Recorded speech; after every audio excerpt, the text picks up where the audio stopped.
नवादा में आपको कन्हैया क्यों बस कहते हैं? इतनी सी ही बात की खुशी है कि मेरी तुलना वो लोग किसी आपराधिक या बाहुबली किस्म के नेता के साथ नहीं कर रहे, पढ़े लिखे तेजतर्रा युवा नेता के साथ। विधायक तो आपको बच्चा भी कहते हैं, कभी कभी तो सुने हैं कि आपको नासमझ भी कहते हैं। कि किसके हाथ में प्याली है और किसके मुंह में बोटी है, बहुत कुछ मालूम है मुझे, बस मेरी उम्र छोटी है और जवानी को बहुत ज़्यादा देर तक रोका नहीं जा सकता। जनता में वो ताकत होता है कि वो किसी को भी विधायक, सांसद, मंत्री, मुख्यमंत्री, प्रधानमंत्री कुछ भी बना दे। सियासत से थोड़े तय होगा सियासत का फैसला।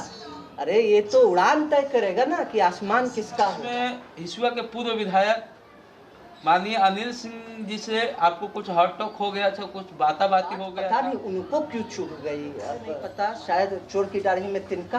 रहने दीजिए, हमारे चचा है वो, हम उनके भतीजा है। तो विगत 40-45 सालों से हिसुआ में तो हिसुआ विकास की मुख्यधारा से मरहूम है। ये बता रहे थे कि 2000 रुपये के नोट में चिप लगा है और जहाँ पर 2000 का ढेर सारा नोट रखा हुआ रहेगा और ज़मीन के 150 फीट नीचे तक नोट दबा हुआ रहेगा, और सीधा चिप जो है सैटेलाइट को सिग्नल ट्रांसमिट करेगा। 2000 का नोट देखे हुए कितना समय से मुख्यमंत्री जी की जाति की संख्या बहुत ज़्यादा नहीं है। इस पर ऐसा व्यवस्था कीजिए कि बहुत सारे ऐसी जातियाँ हैं जो आज तक बिहार का मुख्यमंत्री नहीं बन पाई है, उन जातियों को मौका दीजिए।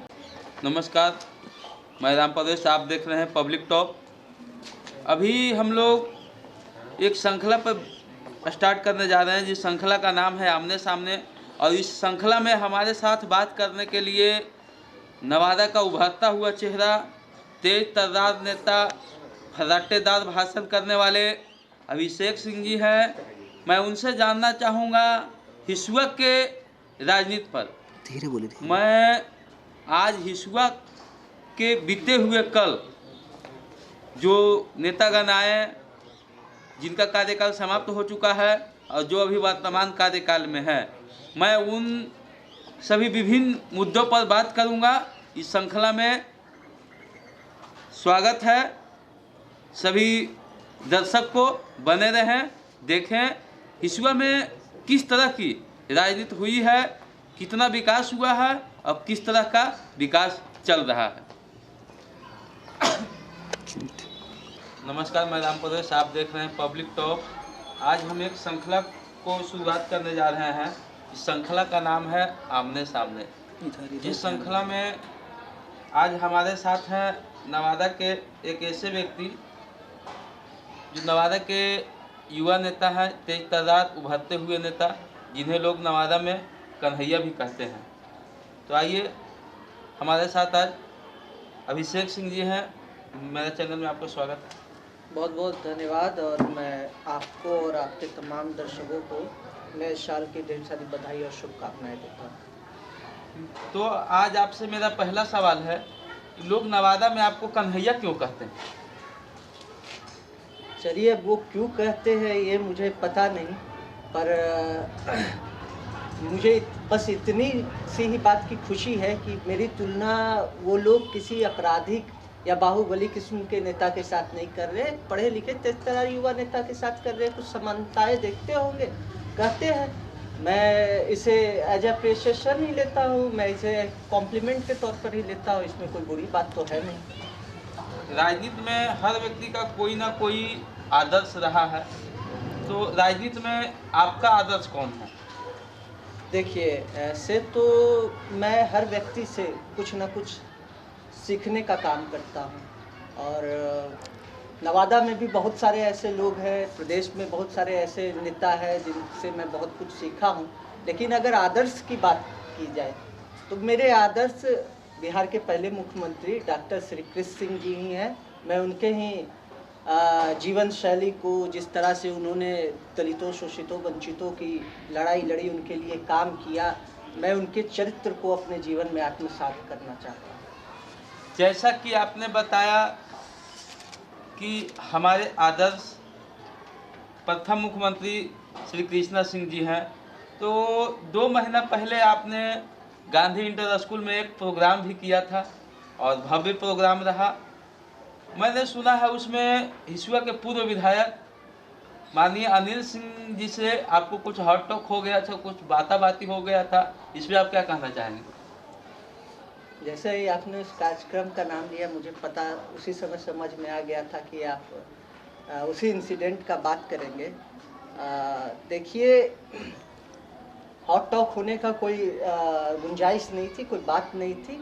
हमने एक कार्यक्रम रखा था, बिहार केसरी के 125वीं जयंती समारोह हम नवादा के गांधी इंटर विद्यालय के प्रांगण में हम लोग मना रहे थे, और हमने उसमें दल के दलदल से परे होकर हर दल के नेता को हमने निमंत्रण भेजा था। खासकर इस जिले में जो भी राजनीतिक रूप से सक्रिय लोग हैं, सामाजिक कार्यकर्ता है, राजनीतिक कार्यकर्ता है, हमने सबको निमंत्रण भेजा था। हमने बस एक बात कहा था उसमें, मैंने किसी का नाम नहीं लिया था। हमने सिर्फ इतना कहा था कि जब हम उस कार्यक्रम के निमंत्रण को लेकर हम जब पूरे जिले में घूम रहे थे निमंत्रण देने को लेकर, तो जब हम हिसुआ गए थे तो हमें पता चला था कि हिसुआ के जो नगर परिषद के जो कार्यपालक पदाधिकारी हैं, एग्जीक्यूटिव ऑफिसर हैं, उन पर 3 FIR हो गया। हमने उसकी वजह जानने की कोशिश की तो हमें पता चला कि उनकी गलती बस इतनी थी कि हिसुआ में श्री बाबू का मूर्ति जो है वो सालों से बनकर रखा पड़ा था, और उन्होंने बस 4 डिसमिल जमीन उस मूर्ति को लगाने को लेकर NOC दे दिया था। और एक हिसुआ के ही माननीय हैं, मैंने बस इतना ही कहा था कि हिसुआ के माननीय हैं जिनको ये बात हजम नहीं हुआ, और उन्होंने उन पर 3 FIR कराने का काम किया। अब ये बात पता नहीं उनको क्यों चुभ गई। अब माननीय तो हिसुआ में कई सारे हैं, हिसुआ में नगर परिषद के अध्यक्ष भी माननीय, उपाध्यक्ष भी माननीय, वार्ड पार्षद भी माननीय, जिला परिषद भी माननीय, मुखिया भी माननीय, प्रमुख भी माननीय, पूर्व विधायक भी माननीय, वर्तमान विधायक भी माननीय, विधान परिषद माननीय है। अब उनको क्यों चुभ गई मुझे नहीं पता, शायद चोर की दाढ़ी में तिनका, पुरानी कहावत है। उनके लोगों को ये बात पसंद नहीं आया, उनके कुछ लोग मुझसे बदतमीजी करने आए। अब चूंकि मैं ही उस कार्यक्रम का अध्यक्षता कर रहा था, हमारे भी कई लोग वहाँ पे उपस्थित थे। 2 मिनट के लिए थोड़ा सा हॉट टॉक हो गया, बाद में चीज़ें अपने जगह पे आ गई, ज़्यादा विवाद जो है ज़्यादा बढ़ा नहीं। तो रहने दीजिए, हमारे चचा है वो, हम उनके भतीजा है। चलिए, इनका कहना है रहने दीजिए, हमारे चचा है वो, तो मैं इस पर ज़्यादा कुछ नहीं कहूँगा। आप हिसुआ विधानसभा से आते हैं, और आप हिसुआ विधानसभा के वर्तमान विधायक और पूर्व विधायक जो थे, उन दोनों को कार्यकाल को किस रूप में देखते हैं? देखिए, हिसुआ में तो विगत 40-45 सालों से हिसुआ विकास के मुख्यधारा से मरहूम है, दूर है। मैं वर्तमान विधायक पर तो ज़्यादा टिप्पणी नहीं करूंगा, क्योंकि अभी उनके कार्यकाल को आधा समय बीता है, आधा से समय जो है अभी शेष है। पर अभी तक के उनके कार्यकाल के बारे में मैं इतना ही कहूँगा कि उनके कार्यकाल से मैं संतुष्ट नहीं हूँ। अभी तक के उन्होंने ऐसा कोई भी काम नहीं किया है जिससे एक लंबी लकीर खींची जा सके। जहाँ तक पूर्व विधायक का बात है, तो मेरी माँ अक्सर एक कहावत कहती है कि घर में बुद्धि 13, बाहर में 3, और सभा बीच जब गए लिए विधाता छीन। तो हिसुआ के पूर्व विधायकों को, जो भी पूर्व में विधायक रहे, सबकी स्थिति कमोबेश वही रही है। विधायक बनने से पहले उनके पास बुद्धि रहता है 13, विधायक का चुनाव जीतने के बाद बुद्धि बचता है 3, और विधानसभा पहुंचते ही उनकी सारी बुद्धि विधाता लेते हैं छीन। हिसुआ का बड़ा मुद्दा है अनुमंडल का।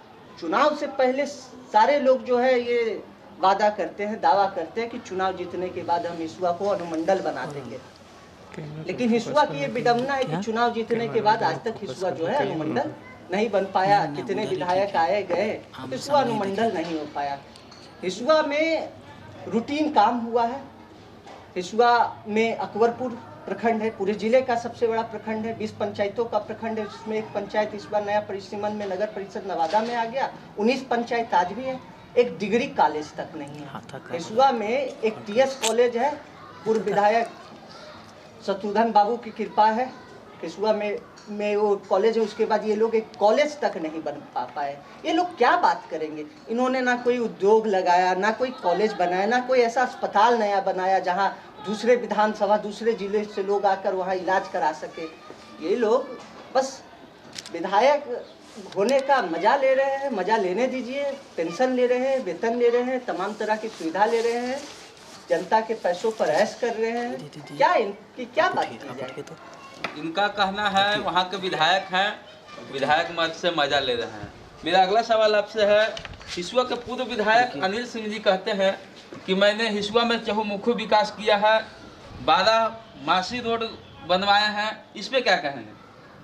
देखिए, हमारे जो चचा हैं अनिल सिंह जी, अब चचा हमारे काफ़ी होशियार, और इसी होशियारी की रोटी उन्होंने 15-20 साल खाया है। 5 साल जिला परिषद सदस्य के रूप में और 15 साल विधायक के रूप में। भारत सरकार का आर्थिक सर्वेक्षण रिपोर्ट के अनुसार बिहार जो है, पूरे मैं हिसुआ की बात नहीं कर रहा हूँ, मैं पूरे बिहार राज्य की बात कर रहा हूँ। बिहार जो है रोड के घनत्व के मामले में, रोड डेंसिटी के मामले में इस पूरे देश में, इस पूरे मुल्क में तीसरे स्थान पर है। बिहार में प्रति 100 स्क्वायर किलोमीटर के एरिया में 219 किलोमीटर सड़क की लंबाई का घनत्व है। तो ये रोड तो पूरे प्रदेश में, पूरे देश में बनाया गया है। पिछले 20 साल में प्रधानमंत्री ग्राम सड़क योजना के माध्यम से हर जगह रोड पहुंचाया गया। जहां तक बिजली की बात है, तो बिजली जो है मनमोहन सिंह जी के कार्यकाल में, 10 साल के कार्यकाल में 1 लाख गाँवों में बिजली पहुंचाई गई थी। और जब मोदी जी ने शपथ लिया था भारत के प्रधानमंत्री के रूप में, उस समय मात्र 17,000 गाँव ऐसे थे पूरे देश भर में। पूरे देश में 6-7 लाख गाँव हैं, उसमें मात्र 17,000 गाँव ऐसा था जिसमें बिजली नहीं थी। मोदी जी ने भी 17,000 गाँवों में बिजली पहुंचाने का काम किया। आज के समय में तो ऐसा कोई गांव नहीं है जहां बिजली नहीं है, और ऐसा कोई गांव नहीं है जहां रोड नहीं है। तो ये रूटीन कामों का फीता खुद काटने में माहिर है हमारे चचा। ये बता कि आपने जो है इन चीज़ों से हटकर कितना काम किया। आपने कितना नया कॉलेज का निर्माण किया, नया हॉस्पिटल का निर्माण किया, कितना उद्योग धंधा लगाया, आप इसकी बात करिए। आप कहाँ ये सब जो है भारत सरकार और केंद्र सरकार के कामों का फीता काटने में मशगूल हैं। पूर्व विधायक तो आपको बच्चा भी कहते हैं, कभी कभी तो सुने हैं कि आपको नासमझ भी कहते हैं, इस पर क्या कहेंगे? देखिए, इन लोगों की यही प्रॉब्लम, ये लोग युवा को बेवकूफ़ समझते हैं, ना समझ समझते हैं। इन लोगों को लगता है कि युवा जो है उसको कुछ समझ ही नहीं है। मैं तो इनको इतना ही कहूँगा, मैं ज़्यादा कुछ नहीं कहूँगा। किसी शायर ने कहा है कि किसके हाथ में प्याली है और किसके मुंह में बोटी है, बहुत कुछ मालूम है मुझे, बस मेरी उम्र छोटी है। इसलिए मैं तो विधायक जी को चुनौती देता हूँ, अगर मुझे इतना ही नासमझ समझते हैं तो इस नासमझ से एक बार किसी खुले मंच पर आकर बहस कर ले।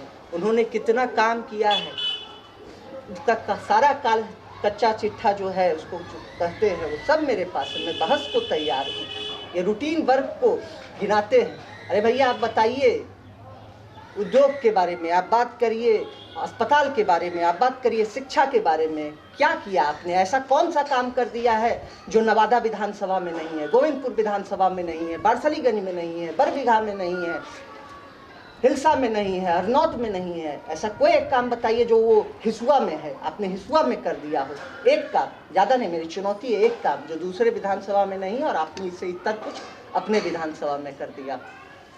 कुछ लोगों का कहना है कि अभिषेक सिंह जी हिसुआ से विधानसभा चुनाव लड़ना चाहते हैं, इसलिए वो मुखर विरोधी होकर बोलते हैं।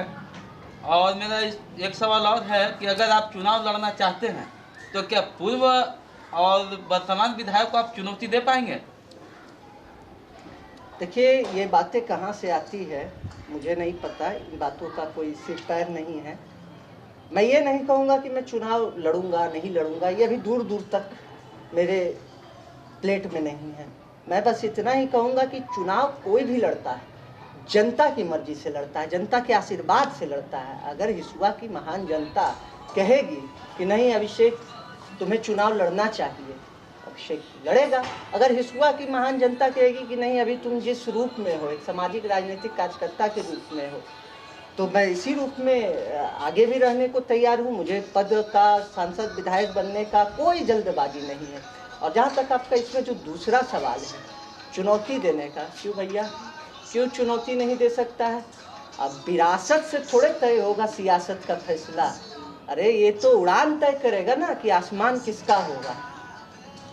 अगर 15 साल से विधायक हैं, दूसरा सुनिए, 5 साल से विधायक हैं, उनको चुनौती देना आसान तो नहीं होगा। आपकी बात ठीक है, आपने कहा एक 15 साल से विधायक है, दूसरे 5 साल से विधायक, उनके ससुर जी 25-26 साल हिसुआ का प्रतिनिधित्व किया। मैं आपसे एक ही सवाल करता हूँ, अनिल सिंह जी के पिताजी का क्या नाम है, पता है आपको?